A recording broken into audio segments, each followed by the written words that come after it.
Today we're gonna make a thing!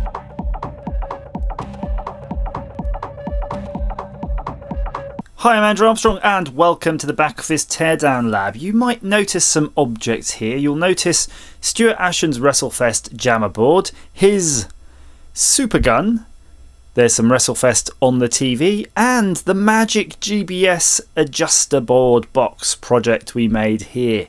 So what's happening now is that we've got the output from the video output from the board is going into our box of tricks, where I'm using our sync level adjust to attenuate down the sync signal to allow the video to display without all of the glitches. Although it looked like it glitched there, it didn't. It's because when Earthquake does a jump on the game, it shakes the screen.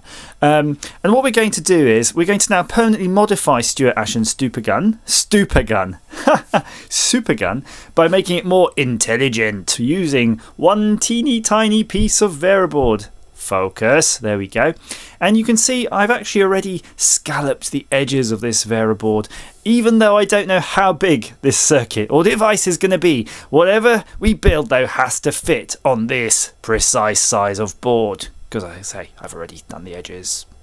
So onwards with the build. Before we start this project, we got to be aware of my motivations for doing it. Of course, this is a lot of effort. This board has been all around the world. And the only reason I want this done is that I need Stuart to actually verify my copy of this book so that I can sell it on eBay. To eBay. Love, Ashens. You just need to say, yes, that's my signature, and we're sorted. So let's crack on, shall we? What we've got now is a bunch of parts we've decided we're going to build on this PCB. It's teeny, it's quite small. However, I had a route around the back office and I couldn't find any good parts. When I say good parts, I actually was looking in the bin for something I threw out that I've actually literally thrown out. I threw it in the bin, but when I say thrown out, I mean I've actually emptied the bin, which is unusual but annoying because I needed some parts. Now, what I noticed was, if you remember back to our Polaroid video, we had this package here, and this is cool actually because I bought a bunch of pots recently. But look, you've actually got a mono pot here for bass, and then you've got stereo pots for treble. So that is the pot I'm going to use. So we're going to need to extract it from this board first. And then while I'm doing that, you can see in the corner we've got these little doodads. I found some box of edge connectors. So there's some 2-ways and 3-ways. For this project, I suspect I'll actually need maybe the... I don't know yet. I think I could get away with a 2-way, get away with a 3-way. I'm just sort of trying to work out in my head. Depends how removable you want. If this isn't to be removed ever, which I don't think it needs to be because it's just going to be in the wiring loom, you don't really need any number of ways. You can just solder it straight in. So I will take that under advisement while I'm disconnecting this. It's a really super simple circuit. So basically what we're going to be doing is making a potential divider. That means we're going to take the signal wire in. Ow, shoo! Just poke myself. Ah, damn it.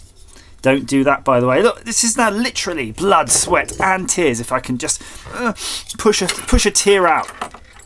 So what we're going to do is, you say we're making a potential divider from that signal coming in.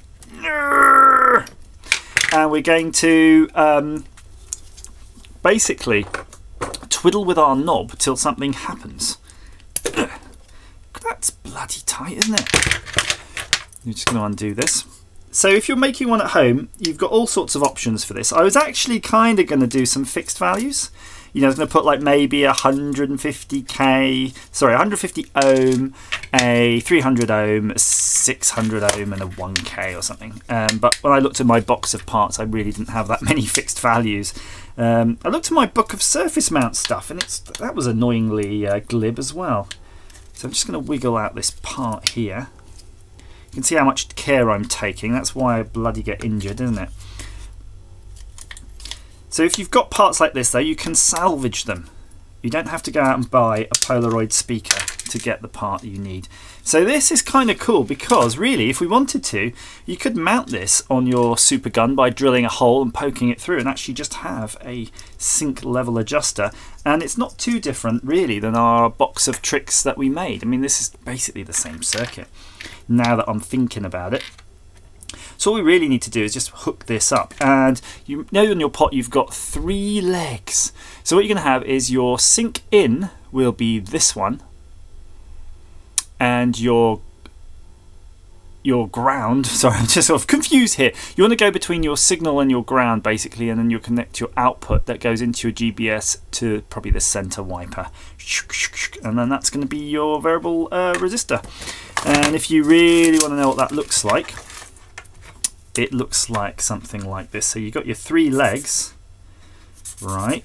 And if you imagine this is a big resistor, and your 3rd leg is kind of this thing in the middle here that can kind of move along this. So effectively it's a ratio between this little resistor and this little resistor. So that's your sort of 3 legs there. That's kind of how it works. So if we put this at 0 volts and then this at full fat, your output here will be the ratio of 0 and full fat. And that's what we're going to output. Right. Really simple, just got to solder on 3 legs. I mean, it's not really rocket science at all. Depending on how you want to mount your knob. See, if you wanted to mount it to the case, I would bend this round so it's pointing out at 90 degrees. And as it stands, I'm probably just going to mount it like that, because then you could easily bend that if you want to later, which we don't. I tell you what, I feel like I'm hyper today. There's something very odd going on with me. It's probably all of the caffeine I had today. I had literally all the caffeines, and it was a very interesting coffee in that it had a lot of sludge in the bottom. I'm hoping it was coffee. Crikey, do you think I've been spiked? What could it be though? What would leave a brown sludge? I'm not into mind-altering substances, so I don't really know what could cause those. So that's your circuit. Boom. And if you're really keen, and I've gone off the idea now of making it, you know, removable, you could mount things like this. I'll just show you this. This is kind of cute. So you mount these to your PCB, and then you can mount these to your wiring harness, and it allows you to sort of plug in and unplug your PCB as required. So it's really good. This is like a service type component.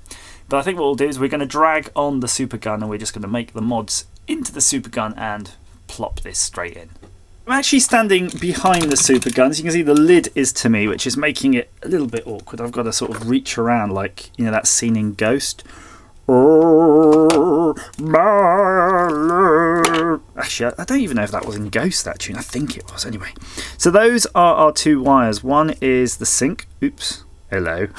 Hello, you. That's the sink, and then that's the earth. So we'll forget the sink for now, because what I want to do is make a window splice in the oith, and that's going to be slightly trickier, so we're going to do that one. So a window splice, which may or may not prove fruitful, is, I'm going to maybe zoom in a bit so you get to see this. It's a case of cutting a little window and you kind of want to get something sharp, and you want to be very careful, because you're going to cut through all your wires if you do it wrong, which, to be honest, I might still do here. Is that you're just working your way through the insulation, and hopefully, unlike me, you'll be doing it closely, because I'm doing it at arm's length, and it's insanely difficult because you've just got no control. My arms are like outstretched here. Whoa! And you don't have to do it with a sharp knife, by the way, but you could probably be very careful with some snippers, not pliers, like side cutters. I'm going to take that off. So you can just about see there's a bit of wire now. I did cut through a couple of contacts, but that's okay. A couple of strands. And I'm just trying to poke through. There we go. And that will allow me to cut off the last bit of insulation. So I'm just going to trim that there.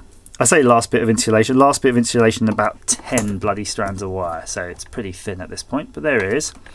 So with a bit of solder, which we're going to apply now, let's tin that up. And you can see I'm doing it on the unit, but I can assure you it's not plugged in. So there is the solder that's been applied to there.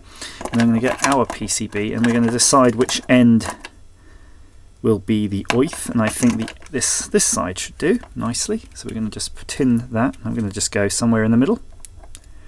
Why not? Boom. So then, being very careful, just going to take our new formed window and hold it over our little blob of solder and then touch the two together to form an unholy union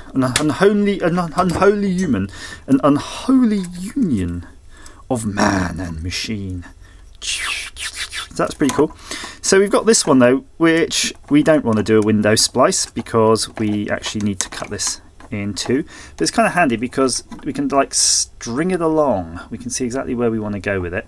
So I'm going to put a cut into it and we're going to cut it about there. Snip. So we can take that off. And I'm going to strip both ends. Again, at wire length to be decided. No, but if you're doing it right, you should be able to match. Once this is done, all of the lengths of the wires are going to come out pretty well. So just tin those. Again, apologies if there's any confusion to the camera's focusing, because it's probably got a lot of things to look at this point. So we're going to add now a solder blob to the wiper and a solder blob to the other end, our signal end of our pot. So we've got three now. And we're going to take our new wire, and this is incredibly difficult at the weird angle I'm at, but I think we kind of got that there. Yes, we have. And then we're going to take the other end and plop that there onto our wiper. Don't worry, I'm going to turn it around so you can have a proper look at this. So we've ended up with something like that. And then we should push this through because it's somehow become disconnected from the connector. It does seem to be connected in reverse compared to all of its buddies, and we'll push that in. And I'm going to make sure that locks in. So if you ever get something like that comes loose and locks in, then be careful if you're using a sharp thing like I am, just give it a little wiggle. They've got a locking tang in there. And then what we can do is plug it in to the board. So what I would advise for this part, you can see here, we don't want this floating knob dashing around shorting everything. So you've got a lot of options here. I would personally cable tie the wires like so to give it some strain relief. And while I'm saying it, I'm just going to go do it. Where are you, cable ties? If you've got appropriate cable ties, it is better, of course. Like so.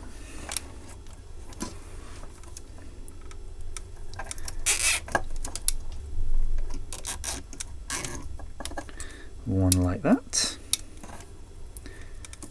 And of course one like that. And you don't want it sort of bouncing around shorting off anything, so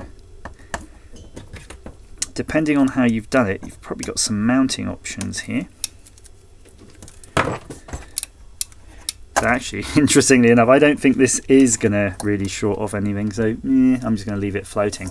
So all that matters is we now test it out by plugging it in. I am going to hot glue something to this to stop it shorting out, but while we're doing that, I'm going to show you the functionality. So if you see the monitor on the right, you can see as I'm jiggling this around, the picture's messing because I'm actually basically fiddling with this knob, but as I turn it all the way to the one way, basically that's not letting through any signal. If I turn it round all the way to the other, that's letting maximum signal. So it depends on your needs. But I don't know if you can just about see that, but as I move the knob backwards and forwards, the picture does shift slightly because that shows you it is affecting the image. So what I'm doing is I'm just turning it up, up, up until I get a stable image, and then I'm just adding an extra, you know, 1/8 of a turn, quarter turn, whatever you need, and that's good. That just allows you to just take up that variance, and as it's a permanent now part of the SuperGun, all you need to do is, in this case, just open the case and twiddle the knob on that weird board. But I suspect you could find a sweet spot in that it will work for every board. So the last thing to do now is just to insulate it all up so we don't make an electrical mess. Okay, so I had a little route around and I couldn't really find too many things of a good insulating nature. However, I do have my hot glue and I found these. These are items that the kiddie had left over. The kiddies had left over from their, so I don't know, Easter thing. So I'm going to glue some of these because I think they're quite insulating. This is all on, by the way. Everything's still turned on. And you can see it's not affecting the circuit, although it's nylon, so these little chickaroonies could generate static, but I think we're going to be okay. So I'm just going to pop the old hot glue down on there. Get a nice big blob. You don't want any of that metalwork exposed, and then just keep putting on your little chicks until they're basically happy. They're all sitting on there. I'm just going to put a bit more hot glue on the other side. Want to make sure everything is covered, all of those. And I think you're going to need probably, by my estimation, about 4 of them. Yeah, I think 4 is pretty good. Maybe 6, I don't know, one more might do, one more. Get one more in there. Boom. And of course, because I've done a sterling job here, I've got to leave my calling card. So again, my back office show, look at that. These have been around for a while. I'm not sure where I need to stick that, so I'm going to just put some hot glue here. And I think I'm going to stick it on this power supply because you don't need to know anything about the rating of the power supply or if it's safe to use, it's just there. So I've covered over the manufacturer's indicator, which is always a good idea, especially if you want to have somebody else come around and dick around with this later. They might electrocute themselves. So let's have a little close-up of those. Yeah, I think that's looking good. You can still access the knob by just turning it around. The knob is just underneath here and that's very accessible. And you've got the little chicks on the top and they actually feel a little bit like real chicks, which is kind of scary. I didn't know they're a real world, analogous to a real world chickaroony, with the little legs sticking on the PCB. Absolutely brilliant. So that's how you do it. That's how you get everything working, and that's how you get your WrestleFest festing. As ever, thanks for watching.